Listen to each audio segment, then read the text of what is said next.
What's up? You ready for the studio? Oh, was that today, bro? Yeah, I was texting you. I called you like once. Did you? I've been low key. I've been lame. Oh, okay. But the wife, man, she about to cook some bread up. You want to come over there? About to bake some bread? Yeah, I guess we got time for we hit the studio. Okay, let me come over here, man. Yeah. All right, bro. Good to see you, man. Good to see you too. Right on. Join us for the bread session. My name is Rachel, and I am a wife and a nurse, and I make bread. And we're making a loaf of sourdough bread today. This dough has been resting and fermenting for about 8 hours, and we're going to do what's called the pre-shape. So we'll get it onto the surface and kind of create some tension and then let it rest for a little bit. Use my bench knife to kind of help it to get into a round, but also it is pretty sticky, so it can take a little bit.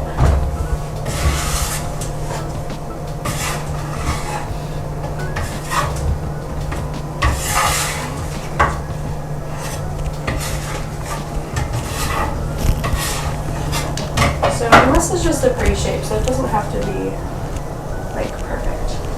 It's just getting it out of the bowl, and then we're going to do more later. So it's going to rest now for about 20 minutes. Let's go get some herbs from the garden.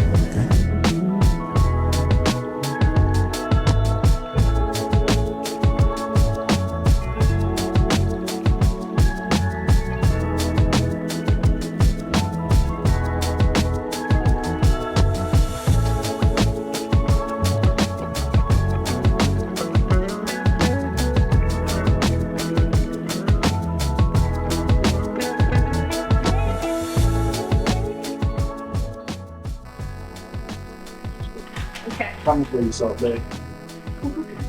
And then at this step, you're also supposed to kind of stretch the dough out to fill the pan and dimple it with your finger. Another thing that I personally do, and I don't know if it's right or wrong, is that I kind of go around and I unstick it from the bottom a little bit, and I get the oil really like underneath and around, so that hopefully it's easier to get out of the pan and stuff.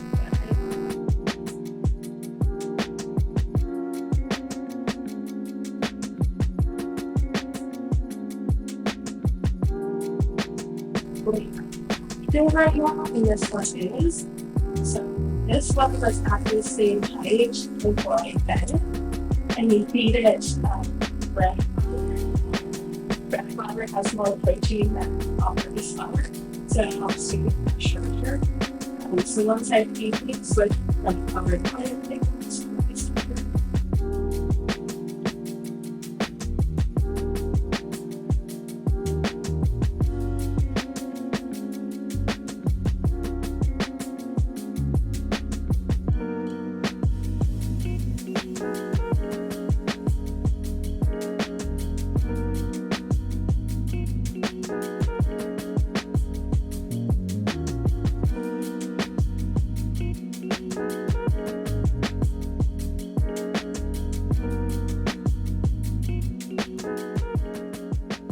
So tell people a little bit more about Prescott. It's definitely colder and snows up there, actually. It does. So I'm from Prescott Valley, which is about 30 miles away from Prescott.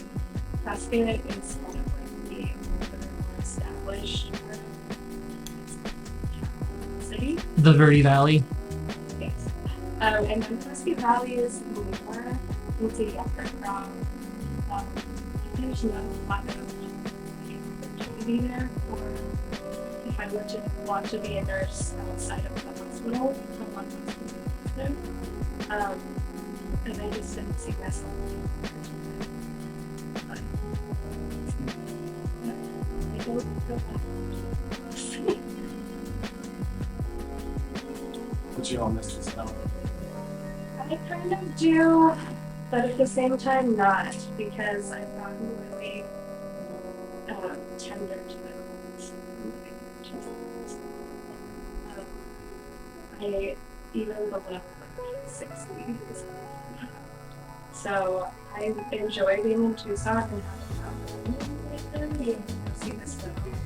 And I have to wait methods. We always cook them at least once a year for our anniversary and more too. So I feel I can have some she cold all the time.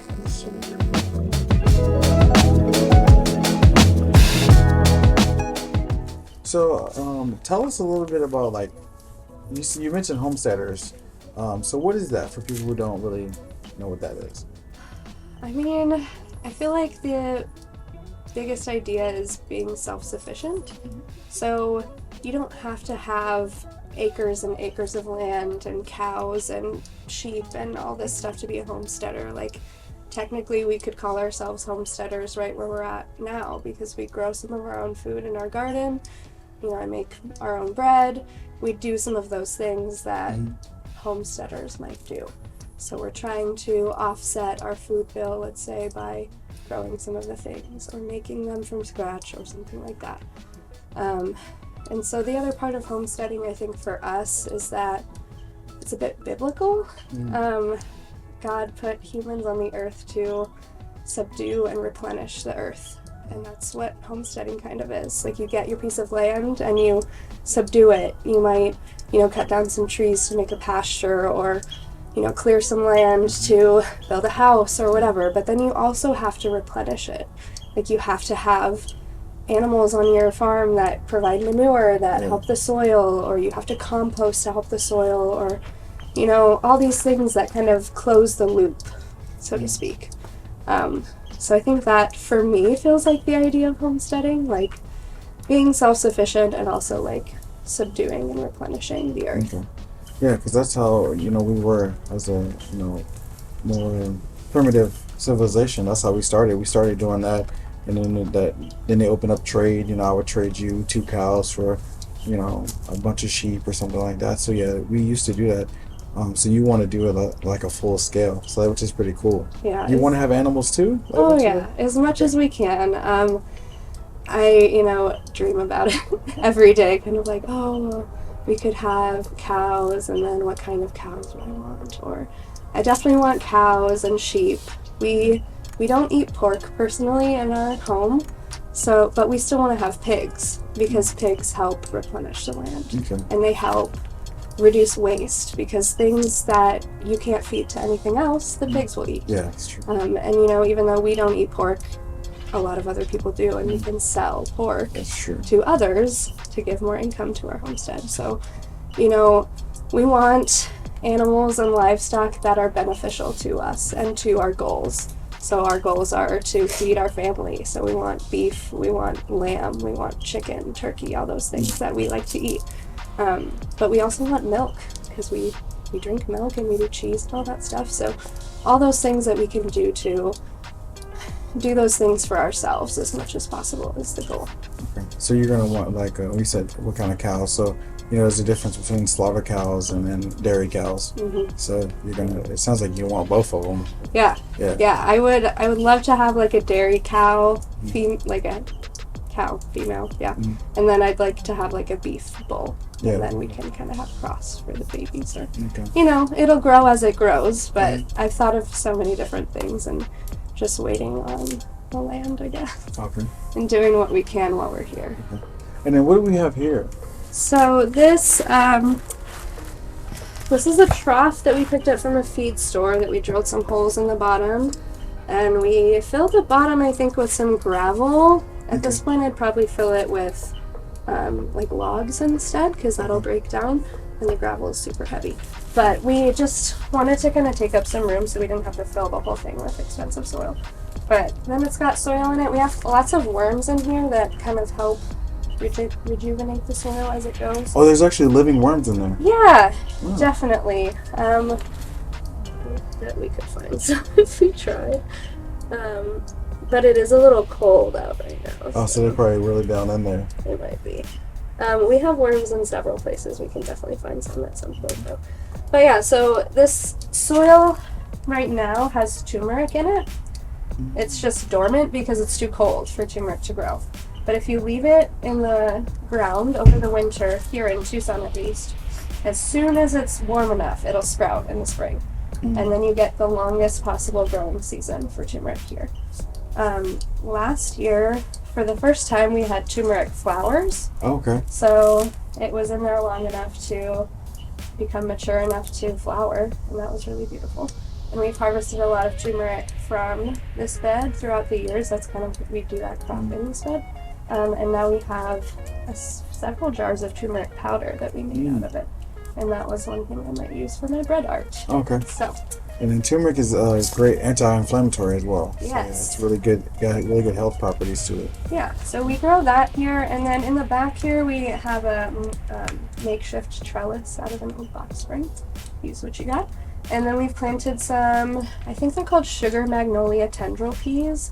So this is a sweet, like a sugar snap pea. And they can grow through the winter. Right now they're probably growing slowly because we don't get a lot of sun down this low in our backyard. But they should survive throughout the winter, and then when they start getting more sun in the spring, they might give us some peas. So we'll have hopefully some sweet sugar snap peas that are purple in color. Okay. So, And you had mentioned over here you got Mama Aloe. this is the mother aloe. Yeah, we bought this one aloe plant from Green Things, probably. No, I think it was Eco Grow. And since then it has produced every other aloe that you see in our backyard. So they're everywhere. It's enjoying its time here. You cut off like one of the leaves, however big you feel like you would need. Because like you can see on here, we've cut it off, but there's still some left. So if you cut the end off, the rest of the thing will survive. So just cut off as much as you need. The first step that I like to do is to cut these little sharp parts off. Okay. So just cut the edges off of both sides, and then it's easier to put the knife through the middle and cut it in half, and then you get the access to what's inside, which is what you really want.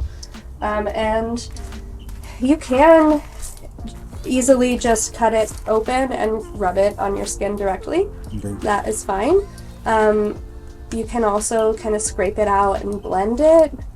You can, do a couple different things. And you had mentioned using it for your hair too. Yeah. So it does help moisturize your hair.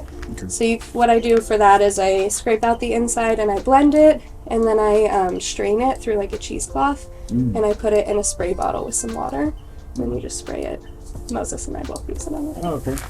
So, yeah, but it doesn't have preservatives in it like other things you might get for your hair at the store, so you have to keep it in the fridge, and it doesn't last that long. Oh, how long does it last? What's the life on it? Maybe like a week. Oh yeah, it doesn't last that long at all. Yeah, so I try to make it in like small batches only when we need it. Okay. So yeah. Okay. And what else do you have out here? Well, It's like what is it? these are tomatoes that are dead now because of the frost, but we have one hanging on here that is. This is a Brad's Atomic Grape tomato. Oh, okay. So the purple color is caused by anthocyanins, which is an antioxidant. So the more sun exposure that it gets, the more anthocyanins it'll have. So this one was really getting a lot of sun, so it's really dark. But some of them are more like green or red colors, and they're mostly striped with the black. So this one is not ripe because it stopped getting enough sun to become ripe. So we'll put this in a pile of green tomatoes that we have, and we are probably going to make fried green tomatoes at some point. Oh, okay. But yeah, so we have some tomatoes, and then we also have, this is citronella. What is I'm not familiar with citronella. What is? So this is what they call like the mosquito plant. You can get like citronella candles. If you Okay, touch yeah. it and like smell your finger. You should smell it. Ooh, that smells amazing. Yeah.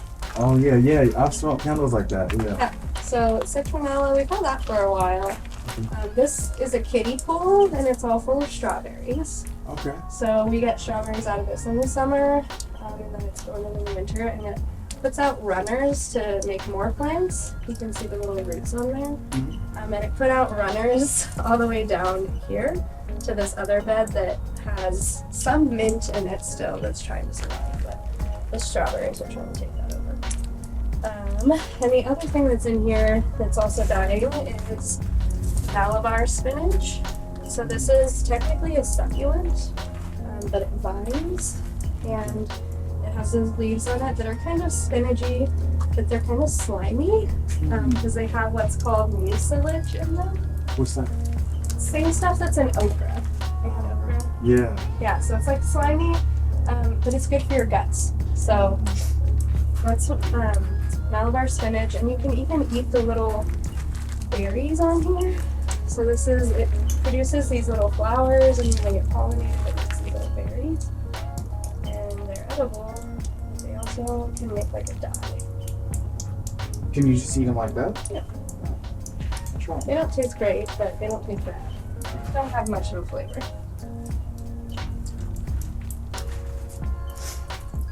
Yeah, I just taste the earth. Yep. Yeah. Can be a little want to stick to each other, but there we go. There's the end piece, which sometimes people think is the best. I'm one of those people. Moses likes the end a lot too. So if you want the end for your first piece, feel free. If not, you can take this one.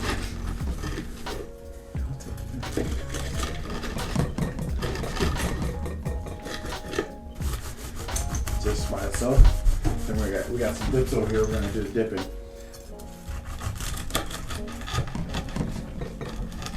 Oh my goodness. That's some fantastic focaccia. See what I did there? Fantastic focaccia. It's so good. It's so soft. Mm-hmm. Alright, there's 4 pieces there. You can take as many as you'd like. Is that your Yeah. And then I love the crunchiness. Oh yeah. And then you can taste that Parmesan too. You can get that little kick of cheese. Yeah. And I've done different toppings on that before too.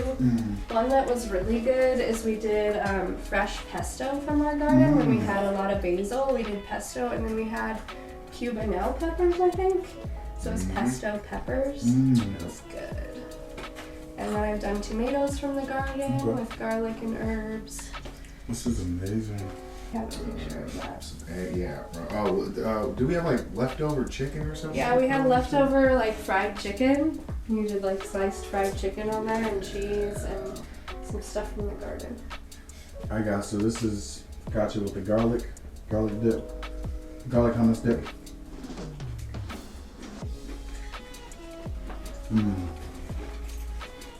That's good. Bless you. This is what he was talking about. Ooh.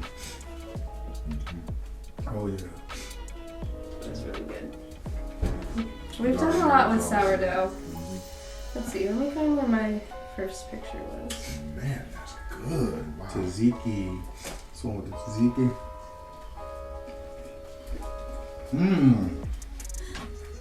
That one with the tzatziki is good.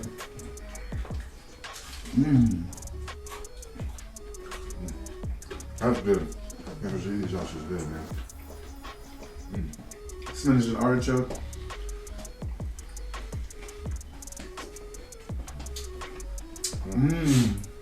Right. That spinach and artichoke is good. Spinach artichoke. Yeah, definitely my favorite.